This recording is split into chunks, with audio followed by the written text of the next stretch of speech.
thing we didn't talk about that we definitely should is we got to see this in HD, like a Blu-ray copy on an HD TV. It was pretty. It's a very pretty movie. Mind you, this is one of those rare times the Nick Izumi channel really does not support. I'm not a big fan of her. I like buying the legal releases of things. Here's the thing. Macross is in a lot of legal binds. Maybe I'll explain it in a later video. But long story short, we're never going to get this movie in the US. So this is one of the only times I'm going to say, go out, watch this movie. You don't have to buy an American DVD copy because there's not going to be one. There's not going to be one. There's not going to be one ever. So just go out and enjoy this movie. Find it from sources. Yeah. and again, music in this, as always a capstone of, or cornerstone I should say, of a Macross series. We get, once again, Macross Frontier, we get Yoko Kanno doing the music. And again, it's always amazing. Yoko Kanno could take Hans Zimmer and John Williams in a composer off and destroy both of them single-handedly. She is amazing. Her music is still perfect. There were some weird choices, though, with the music. Like, they had Cheryl knows what was Ronka's kind of signature song, Imo, in this one. And she sings it with a lot more soul, I'd say, which really threw me for a loop. I was like, what? Whoa. I'm too used to hearing Megumi Nakajima singing it, so hearing Mayan doing it was really weird. Yeah. Still worked. And that's, I suppose we could segue into the plot itself is much different than the series.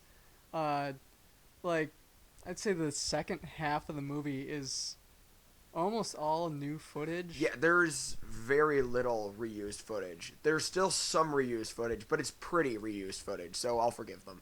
And it's used smartly, too. Like, some shots that they put together in a montage that they really use well to show a character's progression through time and, you know, use the footage that you have.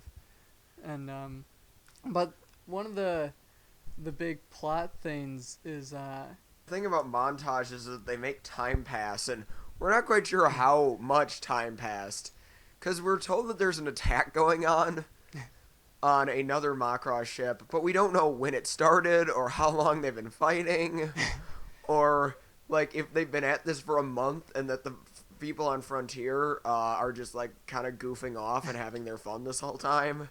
And if so, I mean, this is, like, worse than Nero in Star Trek 2009. Yeah. There's this fight that we get to see later on, just, like, the remnants of this fleet trying to get away. And they, according to the continuity the movie's kind of established, is that they've been fighting for probably about a couple of weeks, if not more. Yeah, a couple of weeks, if not a month. And we're kind of like, how are they still, you know, alive? Because Macross shows that those that don't know, people die in the thousands. Shoji Kawamori is cruel, cruel, cruel. The fights are fast and furious and do not last very long. And they don't have a whole lot of that mercy thing either. Although that was actually, I guess I could use that to segue into... One last thing about the plot that, while it's definitely different and it's more tricky because it's hard to keep up with it, especially if you've seen the series, because you're kind of making assumptions on characters' motivations, and they go through their plot at a very rapid pace. It's breakneck. So you have to really pay attention to who's doing what and why when they say it. Read those subtitles, because you can get confused really fast in this one. But now your segue. Segueing into the my biggest. There's actually a lot of segues in this movie. I should mention that really fast. Not the kind where conversations take turns, but like the kind you ride on. They actually ride segues a lot. There's a segue date in this movie.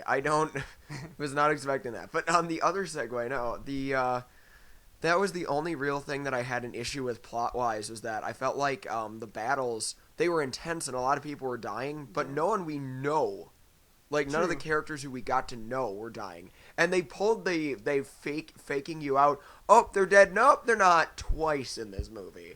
And they did it well. They did it well. But if they pull that card again, I'm going to chuck a brick. I'm just... Yeah. Some of the characters didn't get as much screen time, but that... Like, some really great characters didn't get any screen time. Thankfully, Luca did get less screen time. But his lesbian girlfriend is gone. She is completely gone. Ronka's lesbian friend who Luca wants. Yeah, she's not in this. But it's completely understandable because it's a movie. It's better for them to focus on the important things than the side characters. Focus on this fast-moving plot and the love triangle. Yeah. That's done very, very well. Couple of extra things.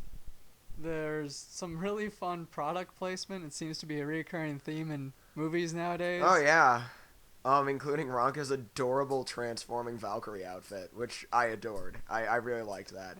But, I mean, it was really funny because this was product placement not for Doritos, but for Macross model kits and figures. It was so clever and cute. That was really, really original on their part.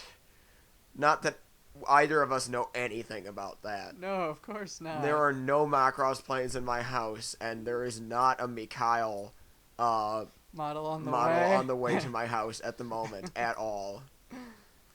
Yeah. Brian doesn't have a Quedlin Rao in his house either. Or a VF1S. No. Roy Fokker Custom. Macross dorks. Anyway, Bribaba, our favorite pronunciation of the character Brera. Brera Stern. He's finally wearing clothes. Yeah, his outfit is actually really cool in this, which is an improvement over his terrible stomach showing off thing from the series.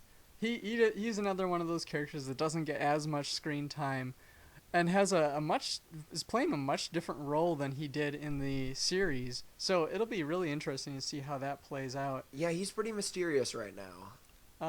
Another thing to point out, because the show kept doing it, was the emphasis on the boob cam. Yeah, that was the one weirdest thing I'd say in terms of visual choices. A lot of nudity. There was a lot of random nudity, and there was a lot of the camera just going to Cheryl's boobs for no reason. Yeah, it's like the gravity's on. Stop, jiggle. That was how we get introduced to her character. We get a shot semi upskirt, not too far, but like them floating into the city and then gently landing, getting to the gravity, and it's just and then suddenly breasts. Boob shot. There was gratifying. Gravity defying. Gravitizing. Gravitizing. Sure, we'll go with that. We might be making up English. There is a lot of nudity in this movie for, as far as we could tell, no discernible reason. I really felt like that was just pointless fan service, honestly, and I kind of and nudity of characters that we didn't necessarily want to see naked. Yeah, but at least it wasn't Ozma. That would have been awkward. That would have been really awkward. But there was a lot of random nudity. Like, more nudity in this one movie than there has been in the collective Macross up until now. So that was really questionable. But since our biggest problems are... I mean, okay, so there was that tasteless stuff, and then we do have our plot holes. But what are our overall thoughts, I guess, to finish this off? I thought it was really fun. We did watch it with 3 people, so like half of our viewing crowd had not seen the Macross series going into this.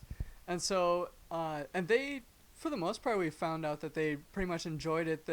But the plot is pretty quickly gone through, so you really have to pay attention, which is hard to do because the visuals are so amazing. Yeah, so looking at the subtitles can be really distracting. But I really enjoy it. If you're a fan of the show, definitely check it out. There's some amazing Macross moments. I also really felt like it worked really well. If you're really into mecha action, the entire middle of the movie might bore you a little bit, but the ending will totally make up for it. Plot holes aside and some tasteless visuals also aside, I just really felt like the movie worked.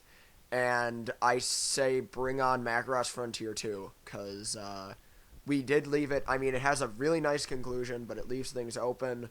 Let's get our next movie. Let's get an actual conclusion to this love triangle.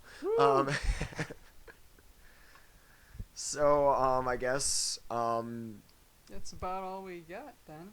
So, signing off here at 5th Avenue Studios, I'm still Nick Izumi. And I'm still Arcemise. Thanks for joining us. Keep on spocking in the free world.